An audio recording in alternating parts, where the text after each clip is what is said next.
Welcome, everyone. I'm Megan Kavinsky. I am the CEO of Point to Point, and I am very excited to be able to introduce you today to Jake Kellogg and Martha Capps, who are going to be presenting Marketing to Architects Overcoming Common Pitfalls. So Jake Kellogg is one of the 3 agency owners, and he has a great background in our segment. He comes from a family of carpenters.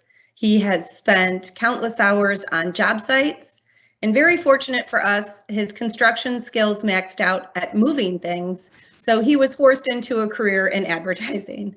But in all seriousness, his passion for the segment and the work that we do is evident in the quality of work that he delivers, and very excited that he's here to talk to us about that today.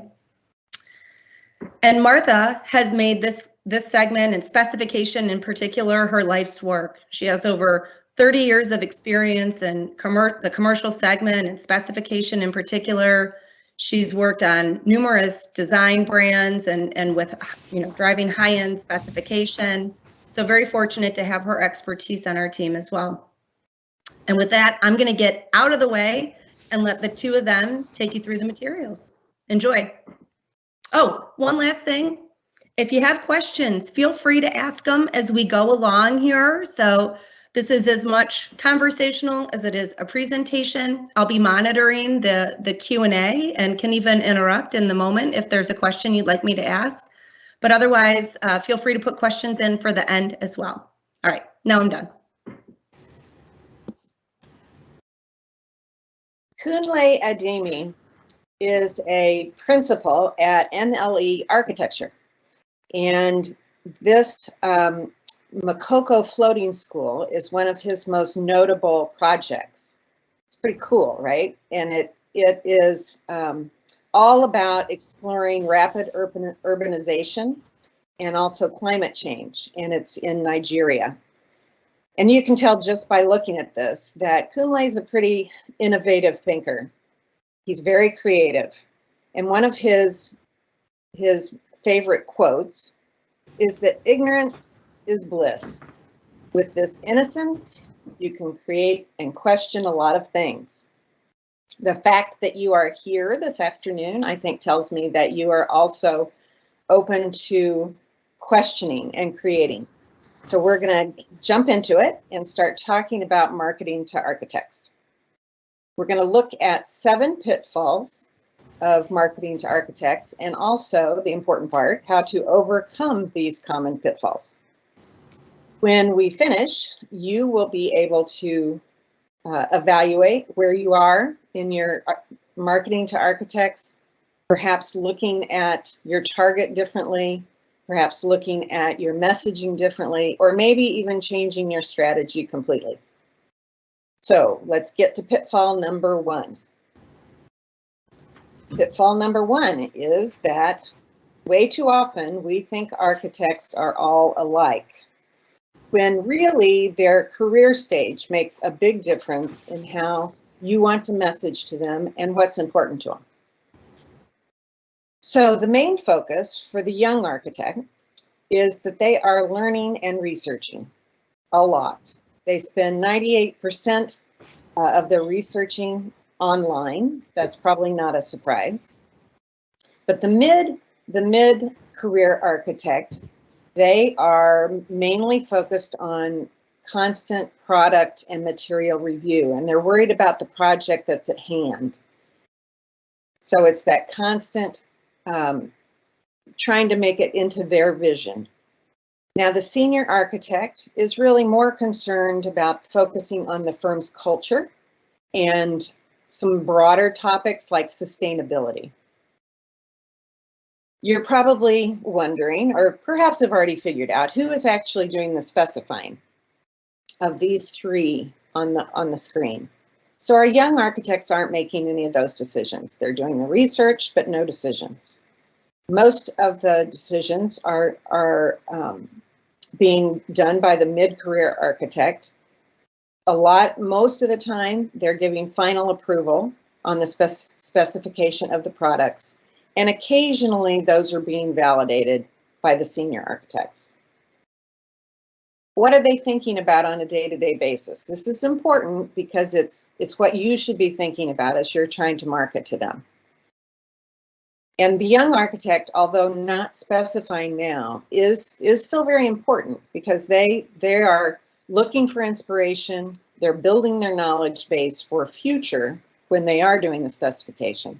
So providing them with inspirational images could be important because they might archive those images and refer to them later.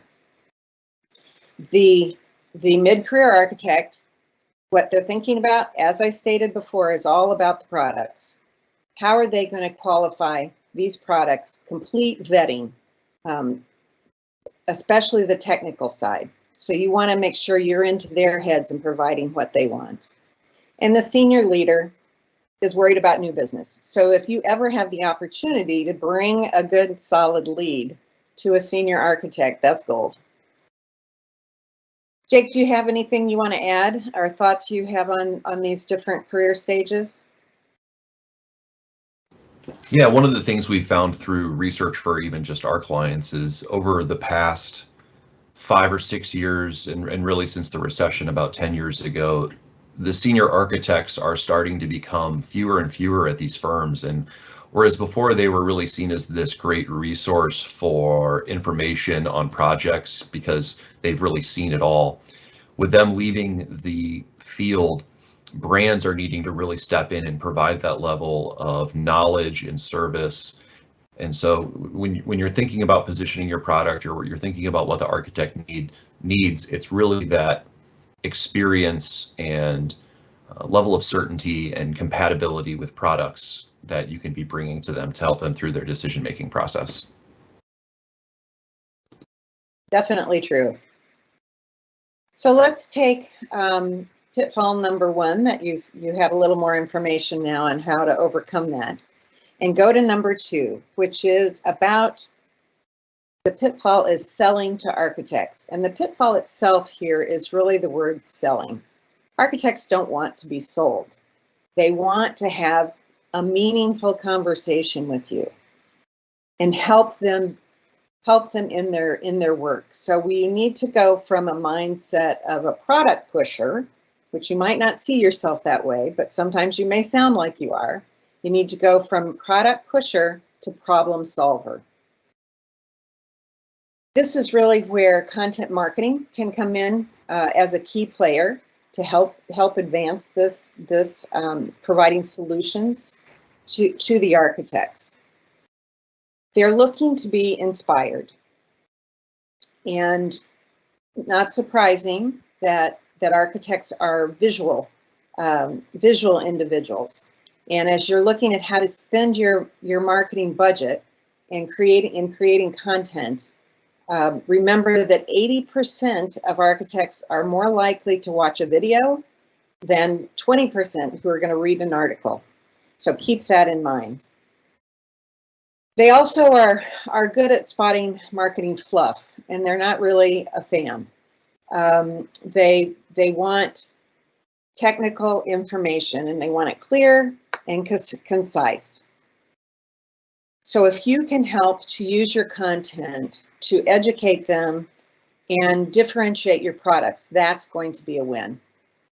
So you're going to provide solutions and think about it like they are. What's the benefit? Does your product perhaps weigh less than the competition, or improve insulation, or something like that that can be very specific, that helps them come up with a solution and that differentiates you from your competition, and then hammer that home. That's the message you want to get across. So the key is educate, don't sell. The architect needs to look and be smart and innovative. Pitfall number 3. Number 3 is about undervaluing your website. Recently, AIA did a satisfaction survey, and the 2 areas that they identified, that architects identified as manufacturers underperformed in website usability, and in BIM availability. So the first thing to think about, we mentioned it before, is inspiration. So we want your website to inspire them. You're going to need images and videos, as we talked about, but not just the beauty shots. The architect is interested in perhaps some close-up shots that are going to show how your product actually works. They want not just, what is this building, the logistics of it, and where it is, but what was the design rationale behind it, and how are the products meeting their objectives? This is where BIM comes into play. And if you have been on the fence and thinking that maybe BIM is a trend, well, it's time to get over that. AIA's research shows that 100% of large firms are working with BIM, and more than a third of the smaller firms. And even a stronger statistic is that those that use it heavily, and 70% of their revenue is coming from projects using BIM. Testimonials can also be a strong piece to consider for your website. Architects in particular listen to their peers. I saw a stat of 92%. It's a 92% trust level when there's a testimonial from a peer. So let's take a closer look at educating them. Obviously, BIM is a key area here. Also, be sure that you have all the installation information, the warranty information, code requirements, and certifications. And it's worth noting here that third-party certification and validation is very important, the testing from an outside source. In addition, let's remember to keep it simple. Websites sometimes can get so huge and so complicated that you forget about the user's experience and some of the basics, like where do they buy your product? How do they do that? What's the availability? And that is more key than ever right now. You've got to be transparent. You're not gonna have a long-term customer if you can't provide them the information they need now. There was a specifier from an architectural firm that I recently read a LinkedIn post that I thought was worth passing along here.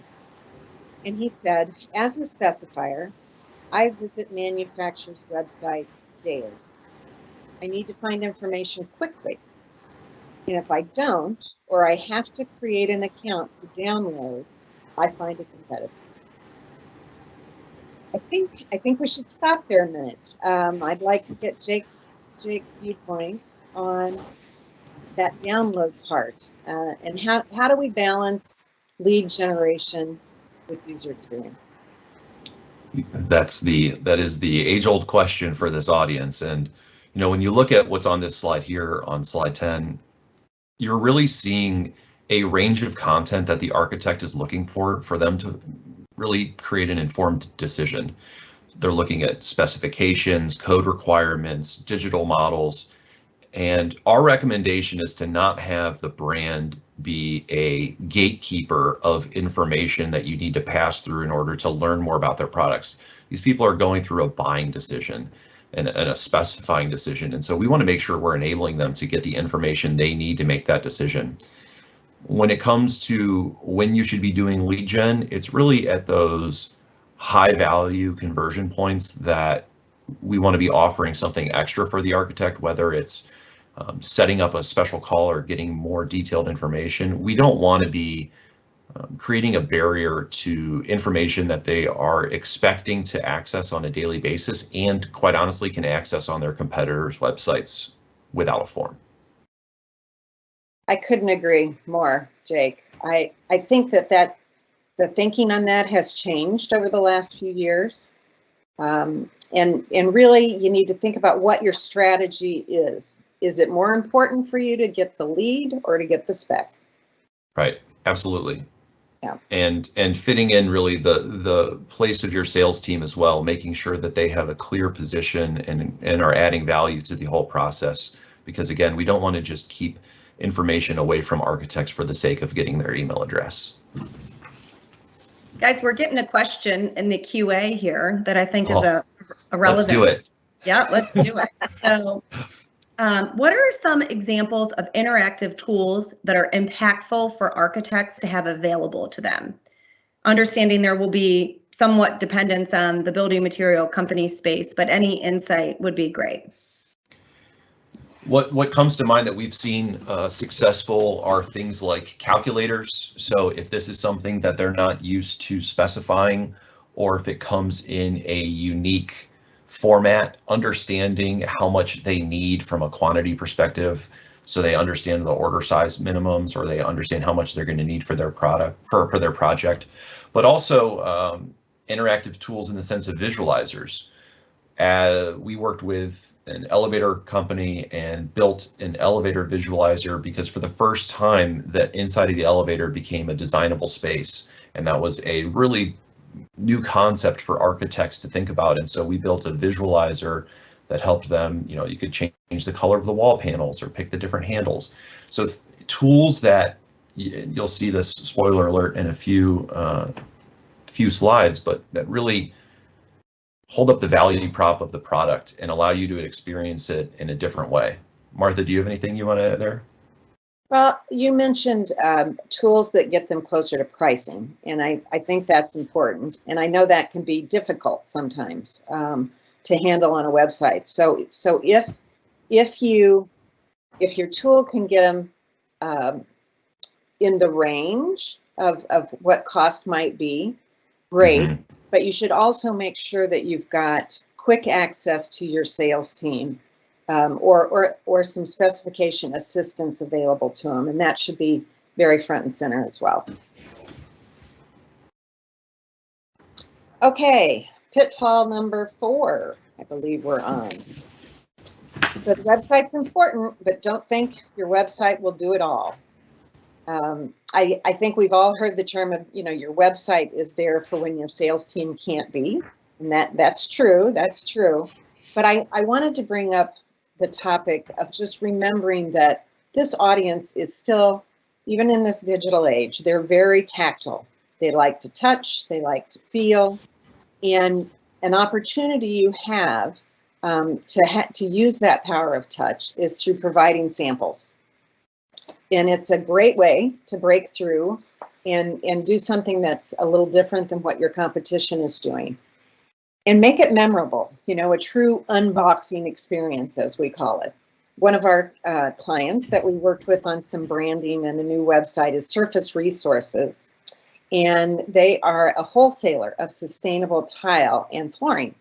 And in their brand materials, we helped them create this unboxing experience and then made it a very front and center piece of the website. On nearly every page, it talks about get your better box. And you have the opportunity to do this as well. And if you question the, viability or the importance of samples, let's just think a quick minute about the success of Material Bank. And so don't think that tactile experience is something of the past. It can really differentiate you. Jake, you want to take pitfall number 5? I would love to. Pitfall number 5, ignoring your spec site presence. Hopefully none of you got too scared when you start talking about spec sites, but they're very important, and we have some thoughts on how you can approach it to make it less of a bear. Really, at the core of it, spec sites are critical for architect marketing programs, but what we're seeing is they're not being managed well. They're time consuming, they're complicated, but for the architect, they offer something so meaningful and so helpful for them that we can't ignore them. These are the places that architects can get access to specifications quickly for a number of products for the project that they're working on. So from a user standpoint and helping them out, these are where they want to be going to get their information. But we know that, again, there's multiple different types of spec sites. There's different types of files you need to put up there. They generate different types of leads. And you really need to know where you need to put your dollar from a spec site perspective to get the most impact. Brady Cohen, who's our VP of Marketing Operations, has put together a point of view on this. And after the presentation, when we send this out, I think there's a link to it also in there, or a link to download that as well. But another reason to think about the spec sites and why they're so important is you can actually see what your competitors are doing. And you can even see things like spec rate, the project types they're getting, even the geography. So you can be getting a lot of intelligence to inform your product strategy or even your marketing strategy from these. And just for a little bit of an anecdote, we worked with a client recently on their spec sites, and in one quarter, by really focusing on the content we were putting on the website, focusing on the spec sites that fit the product best, they saw their leads increase by over 100% and their spec rate increase by 30%. And that's just from one site. And so again, really understanding the architect, your product fit, and the role of that site in their projects is critical to being successful. But again, having a focused approach is really a lot better than going out there and being on every spec site and doing a poor job of it. Martha, anything you want to add here? No, just strong feelings on spec sites. Well, I do have strong feelings, actually. I mean, I think it's just so common to see manufacturers that, I think it's because they've used the bullet approach, and scattered themselves so thin. So I don't think we can emphasize enough the importance of really focusing and doing it well where you are. And that doesn't always mean making sure every single product is there. Sometimes you need to kind of curate it so that it's speaking to the audience more appropriately, not just blasting up every product you've got. Absolutely. Deliver great experiences, even if it means getting rid of the bad ones. So let's do pitfall number 6. We talked about this a little bit earlier, but a weak value proposition. This is something we see over and over in this space, and really a critical element to making sure that you are being successful with your architect marketing. I mean, relevant product positioning is absolutely critical to capturing the architect's interest. As Martha was saying before, you're not selling, you're trying to solve a need, and if your product isn't positioned that way, you are not going to be successful. Again, it's about fulfilling their vision. These are altruistic individuals when you think about it. They're building buildings for people to be safe in, or to have great experiences in, or to learn something new, or to create something wonderful. And our products are there to help them achieve that vision. And if you're not positioning them that way, you're going to get lost in the overall story. And we had a client that was really positioned on its features and benefits, and that's what the product you see here is. It's a drop-in electric heat panel, and they were very focused on the positioning on their spec sites and on their own website about how this is ceramic coated, or that it had a certain feature and benefit approach. We really worked with them to augment the messaging and focus it on the needs that architects were going to be using this in, which was more of a assistance to existing heat systems. And we saw it really increase on the spec site side to about 50 active projects and again in about a quarter, because that positioning is so critical to capturing the attention and letting people know what your product does and why it's right for their product, right for their project. One thing that we talk about at Point to Point quite often too is architects are so involved in their project at hand, and they're only focused on what's right in front of them. And so that's why you also need to have that product positioning and your value prop crystal clear, because you don't have long for these architects to tell your story to fit into the project that they're working on right now. And so you need to make sure you're not slowing them down.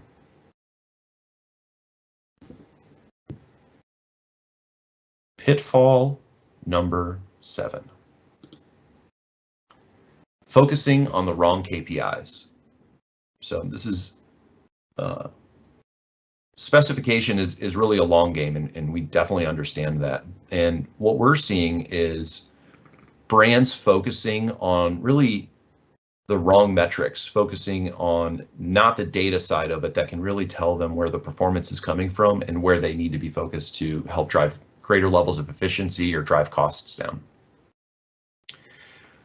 We pulled together a survey or a study called Reimagining Building Materials for a New Economy, and we did this with AIA and Centro, our media partner. And what we found is that the building material space has really the highest cost per lead from the B2B industries that we looked at.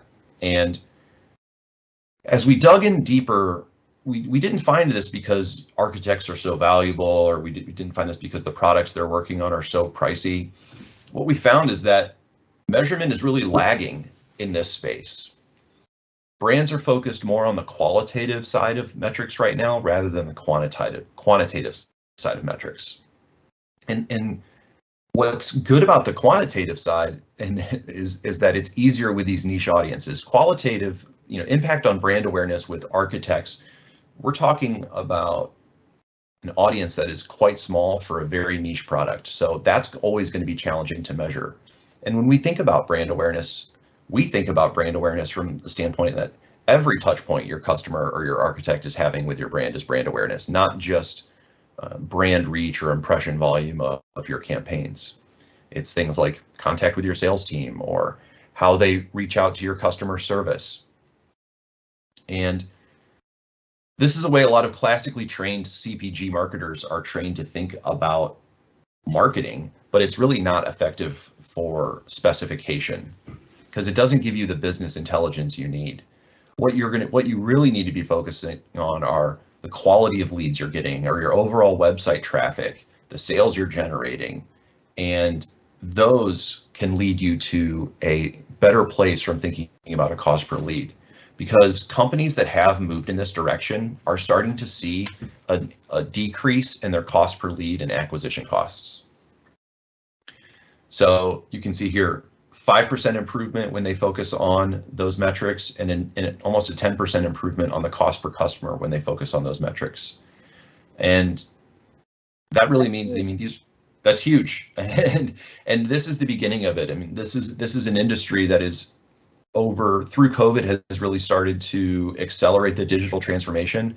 And we think there's a lot of ground to be gained here as more technical infrastructure is implemented and more data is being captured about your leads.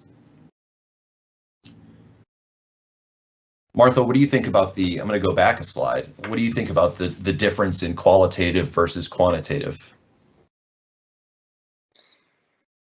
I think that the important thing that brands have to remember is finding that balance. About you don't want to get that last click mentality that it's only about the lead.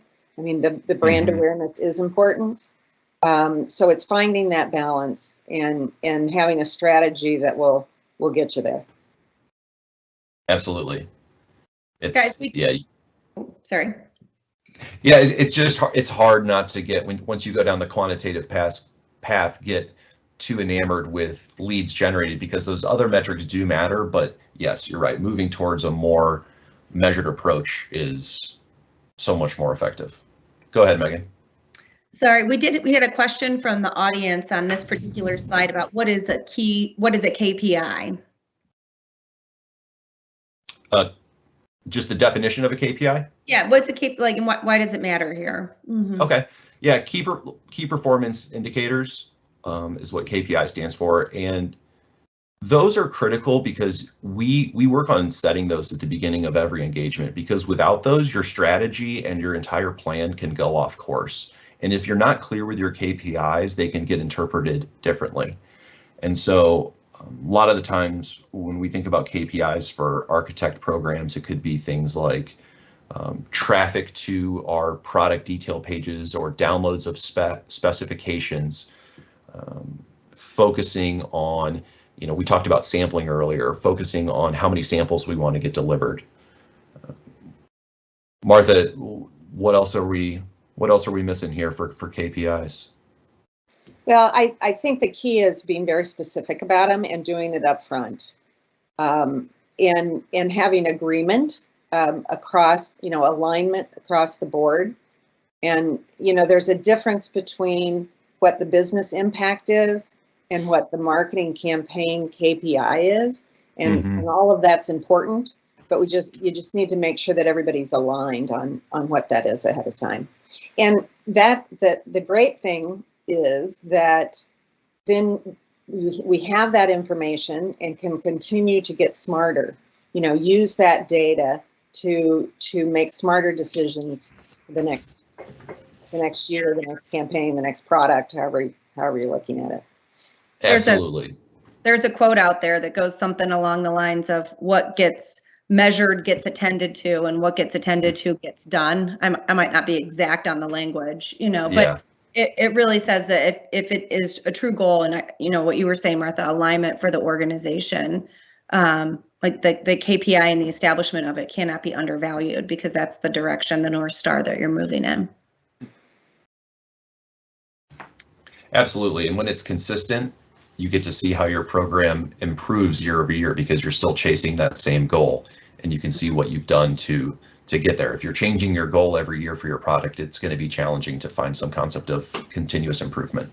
Yeah, actually, Jake, that's a great point, because probably one of the most common questions we get from our clients is, how does this compare to industry standards? And that is a very difficult question to answer in our space because of the fragmentation of the audiences. So I know we're talking about marketing to architects today, and we talked about, no two architects being the same. And architects are also different than interior designers, which is another perspective that we could have brought in, are different than trades, are different than engineers, in the world of specification. There's just so many different layers to it. So it's very difficult to get what is a good email click-through rate for an architect exterior product, or in the world of plumbing, that is a really small population, that you, and the best thing, worry about what you can control. You can control yourself and your own organization, or at least in theory. Probably doesn't feel like that on a day-to-day basis, but that's more in the realm of things that you have empowerment over. And so our number one thing that we try and get our clients to do is, when setting benchmarks and KPIs, is to have a constant push for improvement in your own campaign performance year over year. Your campaigns, like Jake was saying about getting the data, should be using themselves to inform themselves to get smarter over time and get scale and efficiency over time. So that's another thing. Just if you haven't set a benchmark for your organization yet against some of these KPIs, that's a great place to just even get started and constantly be pushing yourself against that. Couldn't agree more. There any other questions, or should? Well, there was a question back about the specification sites. So we could go back there. Yeah. Because this was number 7, right? Yeah. Yep. Okay. So the question was really going back about, how do each of the spec sites differ from each other, and what are the main sites being used? Which, as the moderator, I will just, put a plug for the Brady content that Jake mentioned earlier, because that really gets in detail in it. But I'll toss it back to you guys, and we'll make sure that goes out in the link, or in the information we send out, because I know it has so it's a confusing space that's gotten more fragmented, and just has a lot of different options that are out there.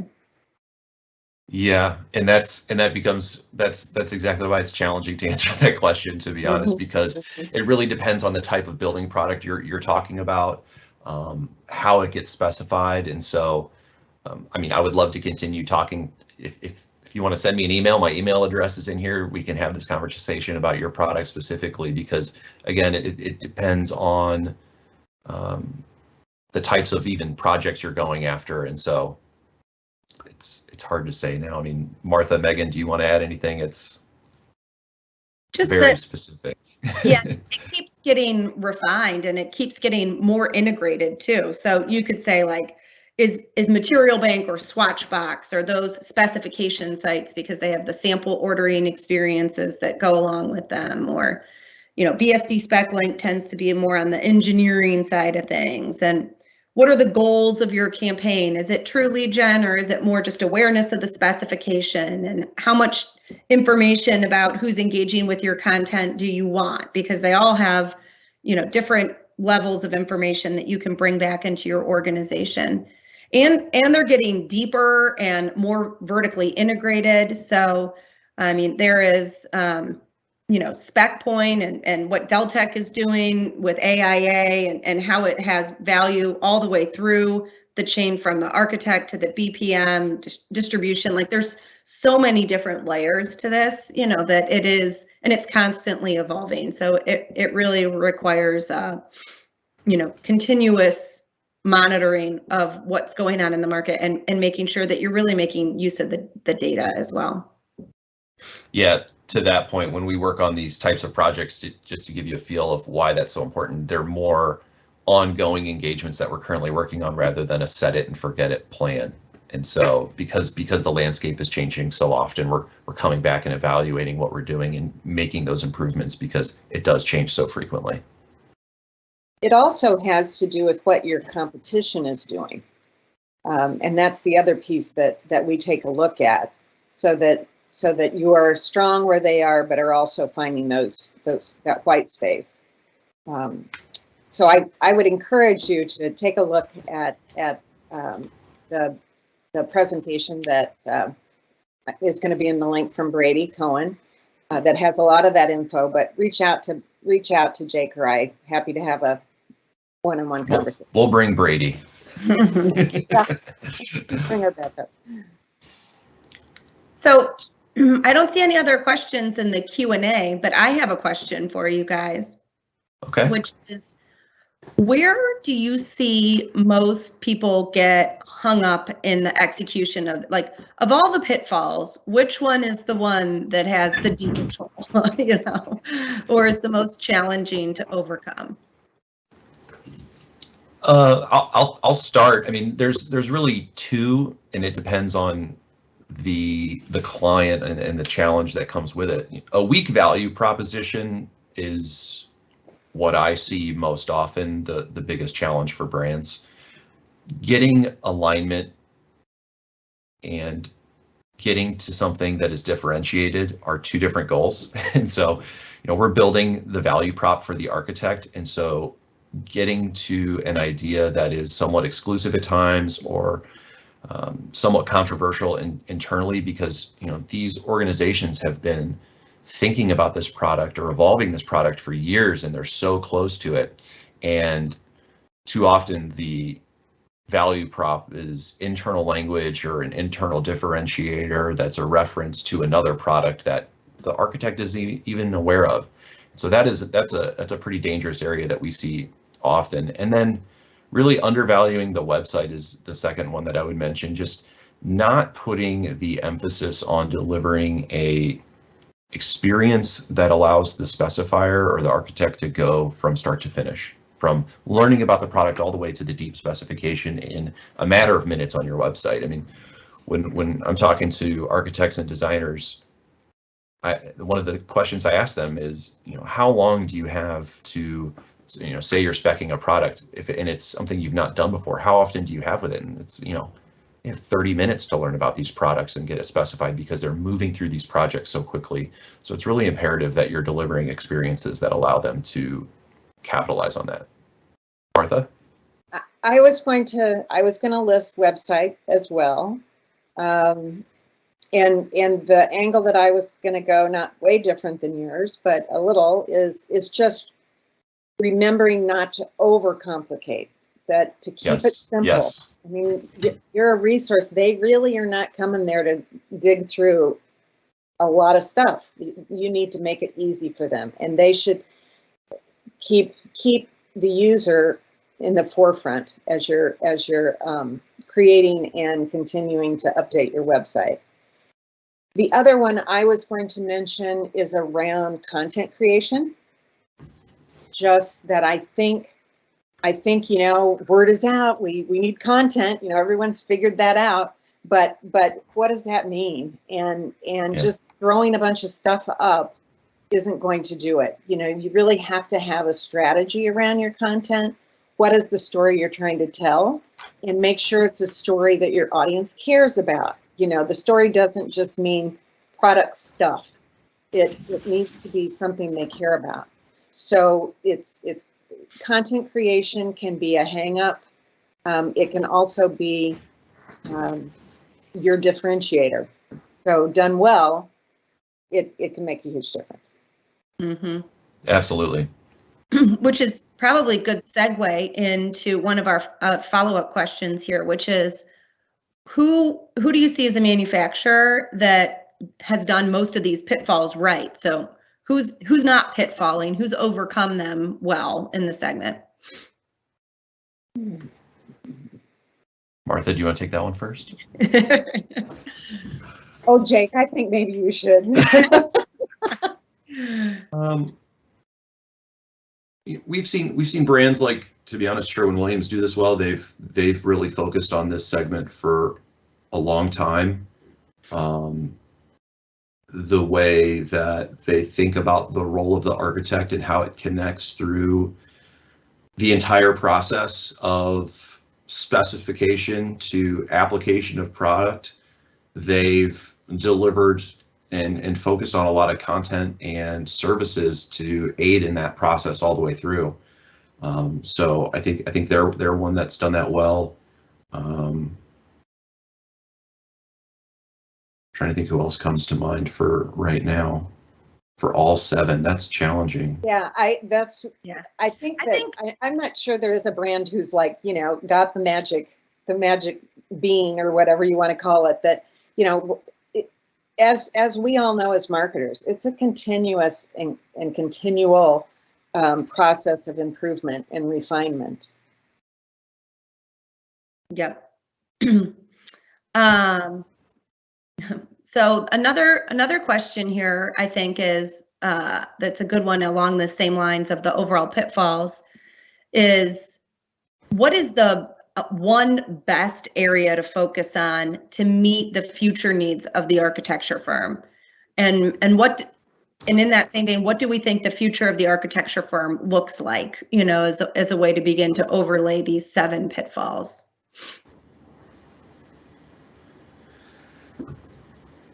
So what is the one pitfall to really make sure you're doing perfectly? Well, if you can talk a little bit about what you think the future of an architecture firm looks like, and then overlay these 7 pitfalls, like what's the one that would stand out for what awaits us, 2, 3, 5 years from now? I think what the future of the architecture firm is going to look like is going to be more, you're going to see more of them being brought together with these design build firms faster. I mean, the world is moving fast, and the demand for things to be done faster is only going to increase. And so having more connectivity between the architecture firm and either the CM or the GCs, the builders, is going to be just accelerating. And so having the information, like having a website and content available that allows people to move quickly and make decisions and be correct in their decision making, is going to be critical. Slowing down the process at all is going to be viewed as unnecessary and someone that they don't want to work with. Yeah, grounds for immediate disqualification. Yeah, like I have a deadline that's the end of the day. I cannot wait 48 hours for you to get back to me. I need this information right now. I mean, that's the world we're living in, and it's only going to accelerate. Martha, I don't think you shared it, that LinkedIn post that you have about the quote from the architect. Yeah, I did. I'm sorry. That's all right. His need to, he's not going to take the minute to fill out the form. He's going to move on to the competitor. Mm-hmm. The thing that I was going to add to your question, Megan, is that I think we're also, I think the architectural arena is going to continue to get more and more complex. as far as, code requirements and lead and layers of compliance. And I think as resources and problem solvers for architects, our job is going to be to stay on top of all of that, to have that information at their, easy access. I think of Ecomedes, okay, so it's a site that is all about sustainable products, and that to me, that just think about what that means. That wouldn't have happened a few years back. So I think that is going to be a key part to stay on top of and make sure that we've got those resources and that we've got them digitally, because as we all know, things are different about how often we're in person, and business has to move on. Mm-hmm. Yeah, and I think as we're talking, continuing to talk about the importance of digital information and the website. One of the questions here is, and this is common in our space, in the building product space, you have maybe a direct to consumer component to your business, and then you have what the trade side, wholesale side, the influencer side, whatever you might want to call it, the channel, and that large consumer brand presence can make it difficult to get these more niche audiences attention on the website. So how do we do that? How do we get big brands that have big consumer budgets rely? I always tell people when they ask me about point to point, I said, we focus on the people that keep the economy going in our segment. This is where the money is. Yeah. But this isn't where the marketing investment necessarily goes. So how do we overcome that in the digital presence? Quite often it's really by carving out a specific area for the professional, whether the professional is an architect or a trade, like you said, and making sure that they have an experience that allows them to get to the information they want as quickly as possible, or to things that they've that they need to do their job. And so quite often the consumer's coming on, or they're looking for that overall storytelling, and they have a little bit more time. Again, one of the things we see with architects is you want to have a link to your specifications available as quickly as possible. And so having a destination that speaks to them, that gives them the information they need, and an experience that fits them, allows them to feel more at home or more like a right fit for the product and the brand than just dumping them off in a one-size-fits-all experience. The other thing to remember, and this is less true for architects because there are large firms, but many of the other trades, whether it's designers or contractors, a lot of them are very small businesses. And so part of what they need from your brand, honestly, is assistance in doing the business of their business. So business support and resources, and labor shortage, for heaven's sakes, we all know about that. And so the more you can support them in building their business, the more loyal they're going to be to your brand. Mm-hmm. Mm-hmm. So I want to go back and talk about, and you hit on it a bit about the business tools, but we had a question about the log and the gated content, going back to that idea, so this particular organization has a high touch sales model that they're trying to bring to life online, so very common challenge in a post-COVID world. I don't know if we're post-COVID, in a go forward world. So they're implementing a login for details, specs, and some tools. But how do they balance that with not deterring people from engaging with them, but having some visibility to who's actually engaging from, I appreciate the, desire to understand who they are so you can have further outreach. What do you guys think? It comes back to me, it comes back to the other aspects of your architect strategy. Are you Are you on the specification sites and getting information from those about the architects and the firms that are specifying your products, or is that more blind to you? If it's more blind to you, I can see the value of gating your specifications so you know who's using them, but you are hindering their ability to go out and use them. So to me, that becomes a balance, and one place I would start to look. The other is just beginning to understand what is a requirement for your business to understand about the customer versus a nice to have, and what information is the architect willing to give you to access that information. Are you just asking for an email address right now and then developing more of a nurture and trigger email sequence to engage with them to learn more about their needs over time? Or are you asking them for 10 questions right off the bat and testing the difference between those and seeing what kind of response you get is an area I'd look at as well. That's key. I mean, we're so used to quick putting in an email. That's not a huge barrier, but if you go much past that, that's where you're really going to push people away. Mm-hmm.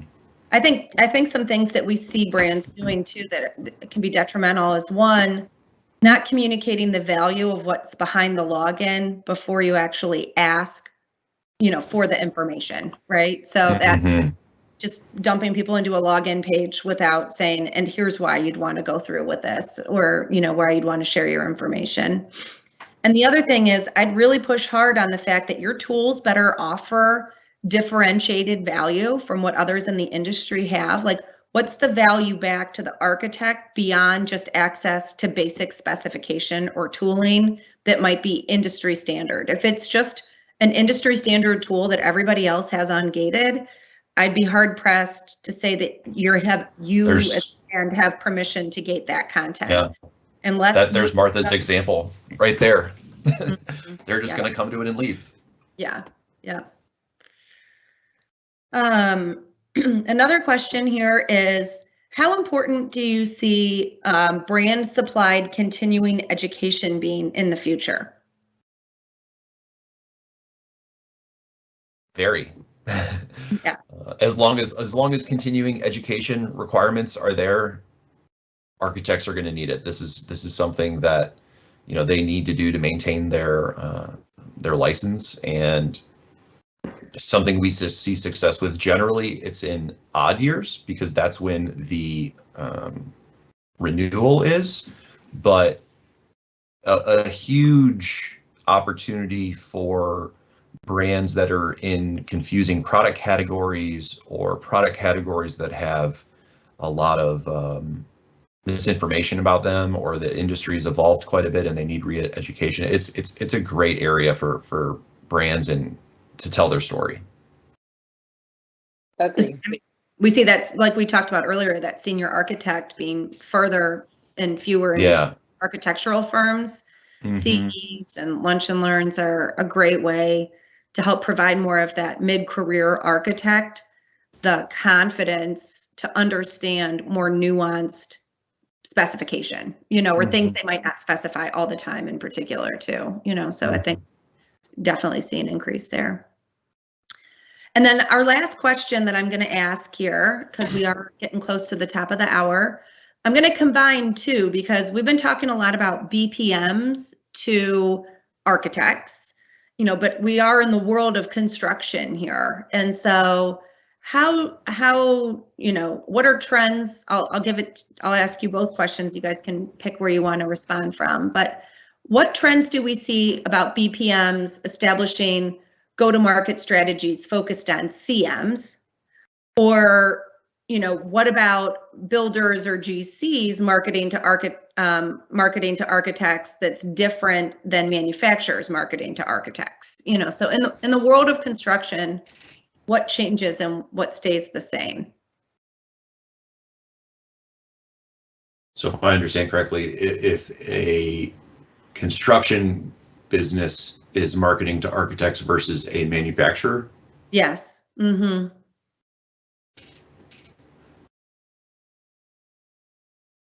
It's interesting. That's a good thought. I mean, what first comes to mind is that they're not too different. I mean, you're still there I mean, having been on the GC side personally and walking commercial job sites with the architect, you are there to build their vision. You're there to support them in a specific role and need that they have, in many ways like our products do from a value prop standpoint. And if you can't communicate the value that your organization is going to bring to this project, they're going to see, they're not going to, somebody else will, and they'll work with them. And so to me, it comes back to value. No matter who you are, you need to really have a strong value prop. Martha? Yeah, I think if I'm understanding your question correctly, Megan, I think that the construction firm to the architect is more about a partnership. I mean, I think BPMs think that way, but I think it's even leans heavier on the relationship side. And the when I mentioned testimonials before, getting in the door, doing what you say you're going to do, you know, really being a partner, is going to be huge.